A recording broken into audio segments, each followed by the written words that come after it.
Hey, what's up guys? Justin here, enjoying the view this nice morning. You can see over here. So I'm just turning to this angle to get a good view in the sun. And what I want to talk about today is one of the first really important things that my clients inside the Expert Business Blueprint learn, and that is about the 6 key assets that help you grow your business. Now, when you're doing business in order to create a freedom lifestyle, as I hope many of you guys are, then the first thing to realize is that your business is actually an investment vehicle.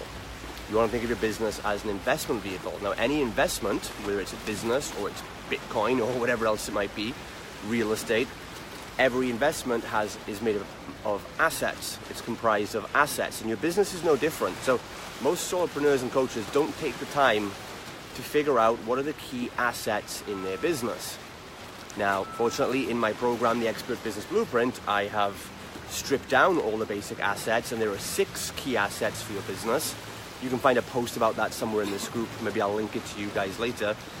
But those 6 key assets quickly are, number 1, your own time and energy. Number 2 is your cash flow. Number 3 is your team members and what they bring to the company.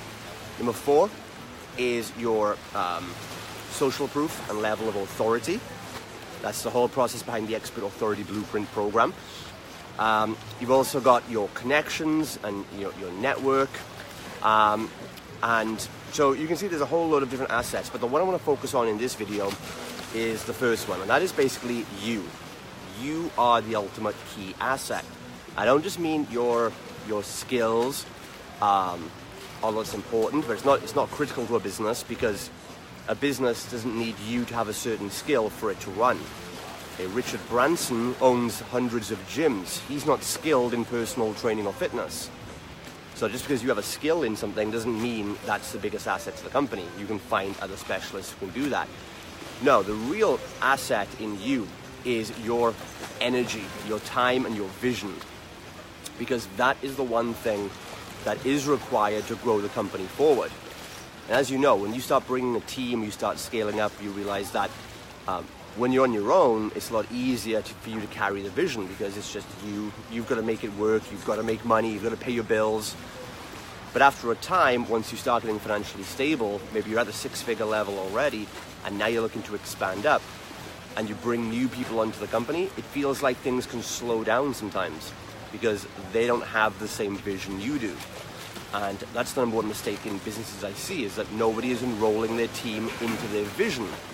They're assuming that team members are just going to be self-motivated to just come in and just do whatever they want to do and help you out with that, but it's not going to work that way. So the first key asset in business is looking after you. You are number 1. You have to protect your time and your energy, because you are the biggest asset to the company. So how do we do that? Well, I talked in yesterday's live stream, first of all, about some productivity secrets and morning rituals and things like that. That's the first thing. You've got to be looking at your productivity. Okay, are you waking up in the morning and keeping yourself energized and productive? Or are you waking up and you start burning yourself out? You start putting out fires. You start doing this thing, right? We wake up in the morning, have a cold shower. You can go for a swim. Myself and my friend Simon here, we're going for a swim. We're out here. I'll turn the camera around so you can see. You can see the guys there all having a swim this morning. It's December 21st here in Cyprus. It's pretty warm. I'm in a t-shirt, but that water's pretty cold. But I tell you what, when I jump in that water in the morning, it wakes up all my nerve endings. It really wakes me up for the day. Sends a shockwave and it lights up the energy in my body, and I feel far more productive through the day. Plus you get natural nutrients and things like that. So if you're close to an ocean, jump in for a swim, okay? Or have a cold shower in the morning. Do something like that. Get your productivity up. The next thing is you're going to start protecting your time, okay? Protect your energy. Don't be around people that drain your energy. You've really got to start being selective of your time. You've got to think of, who is gatekeeping you? How are you conserving and protecting your time and energy and resources? Because you're the valuable asset we have to protect. So, are you spending time with team members or clients or intimate partners that you know are draining your energy. Because people in your life, every single person is either a value giver or a value taker. People are either sucking value out of you and draining your energy, or the energy vampires we call them, or they're giving you a burst of energy and they're making you feel better and they're helping you in life. And you have to be very, very selective at this level, because you will not get to the top by trying to appease everyone. You will not get to the top if you don't manage your energy levels at this point. This is key. When I work with high-level clients, high 7, 8-figure clients, the one thing I'm always telling the CEOs of those companies is to back off and do less. And they get confused by that. And they think, well, I've got this far by doing all the work. Now you want me to back off? And I say, yes. It's not being lazy. It's being efficient. Because when the company is that level, things are going to go wrong at times. A customer is going to be unhappy. Maybe if you have a brick and mortar facility, something happens, or a big bill comes in, or a promotion campaign doesn't go the way you want it to go. Something's going to happen at some point, and these challenges are going to knock your energy.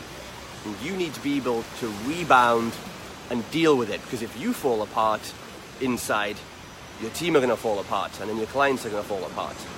So that's why I tell these CEOs, you've really got to make your energy really protect it and be ready, like on standby mode. So if anything big does happen, good or bad, maybe big challenges, but also when big opportunities arise, you never know who you might connect with tomorrow who says, I've got this big major plan rolling out, can you be part of it with me? Maybe it's a perfect fit for your company, but then you think, wow, do I have the energy to deal with that? Do I have the focus to deal with that? Are you prepared, basically? The more you conserve your energy and look after yourself, the more you are prepared to handle big challenges and take advantage of the big opportunities when you attract them. And that's the critical thing. Nothing else below this point matters. You are top of that pyramid. Everything else below is a consequence of that. And that's why taking care of yourself is the number one thing. So take care of your energy. Get rid of the energy vampires. Okay? Start your day with the good morning rituals we talked about yesterday. Okay? Journal. Okay? Start the day looking at what you're grateful for. Gratitude is a huge driver of energy. Instead of waking up and looking at, reacting to the world, training your brain to be reactive by looking at social media and things like that, how about instead you open up, be proactive, say, this is what I've got, this is what I'm grateful for, these are the opportunities that are coming to me, this is the health I've got, this is the business I've got, the opportunities I've got, and also be grateful for the challenges you're going through, and look at how they're shaping you and growing you as a person. If you can do that, that is the mindset that a leader has to have. Okay, and it's not always easy, it's not always simple, but that's what you have to do. Okay, so manage your energy. Then look at managing your time. First of all, managing your energy should give you a lot more time back. And also the fact that when you do spend the same amount of time doing something but with a good energy, the time will fly a lot faster. Okay, so that's the first thing. Then you can really look at proactively managing your time. So do you have a schedule for the day? Oh, thank you. You drank both of them? Pardon? You drank both of them? No. Oh, right. Okay. Just got to take away coffee and espresso. Okay. So I've got it over there. I can't get it, but over there I've got my Get Shit Done planner from Dan Meredith. Really great planner. I use it every morning. And what Dan Meredith's planner does is it really helps you outline what are the top 3 to 5 most important things that need to get done. And then you start writing those out, and you only get to work on those 3 to 5 important things. Anything that's not done is then carried over to the next day. So that's really critical, having priorities. Most people I see in this group asking questions don't have their priorities together. Okay, they're waking up, they're spending their day putting out fires, doing random tactics, but there's no principles being done. Nothing moves the company forward. They're working in their business, not on it. They're reactive, not proactive. They're being a technician, not a manager or entrepreneur. And that's the big problem most of the time, guys. It's not, I can give you all the tactics to do as a technician, but that's not going to move your company forward. That's going to keep you in a job. You need to say, as a manager or as an entrepreneur, what are my roles now? what priorities do I need to be doing to take the company forward as a leader? It's not about what do I need to do every day, it's what should I be starting to delegate every day, because you can't do it all if you want to grow a big company. If you want to keep a simple below six-figure job for yourself or a paid hobby, that's great, you can do it yourself, but beyond that level, you're going to have to bring other people in, and you have to start looking at the bigger picture of things. So manage your energy, manage your time, manage your health, okay?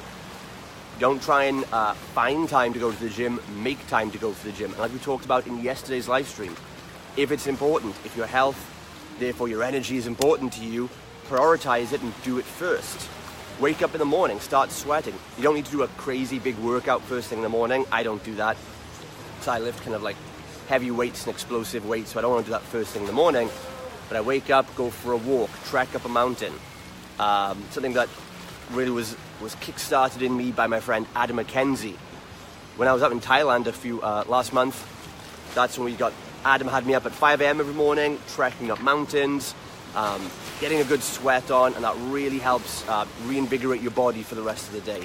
So your health, your energy, your time, the people you're around yourself, your environment, this is all about taking care of you, and it's not selfish and it's not lazy. It actually makes you the strongest to serve other people, and it's the most efficient way of growing your business. Every top leader in business you'll see protect their energy and time because it's like your diamond. Okay, and if you let people shit over your energy and time, you're letting people shit on your diamonds. Okay, and you don't want to do that. So that's why I live out here in Cyprus, because for me, living here is a much better investment and protector of my energy than living in the UK, for example, living in a big city where it's just crowded people and I can't see the ocean. But seeing something like this is just what energizes me every single morning, right? You see, that just gets me energized to go for a swim in the morning. And that's why I made a post yesterday actually saying that on Instagram, saying that your environment shapes you. Your environment that you put yourself in is everything. And your environment is your choice and it's your responsibility. So that's just about the first key asset of business, and that's you, and some tips to take care of you. If you're inside the Expert Business Blueprint program and mastermind, you'll get a far more in-depth training on this to really help you get your health in order, get your energy in order, get your productivity and focus in order. And that's probably the most valuable lesson I could give you. How to have the energy and the time and the space to be the leader that you know you need to be. So if you're not inside the Expert Business Blueprint program yet, give me a message, let me know, we'll see if it's right for you. But I can tell you this is going to be unequivocally the most powerful program you can be a part of in 2018 if you want to grow your business into high 6 or 7 figures and you're ready to start scaling up your message and reach more people. So have a great day. This is Justin, and I will speak to you guys soon.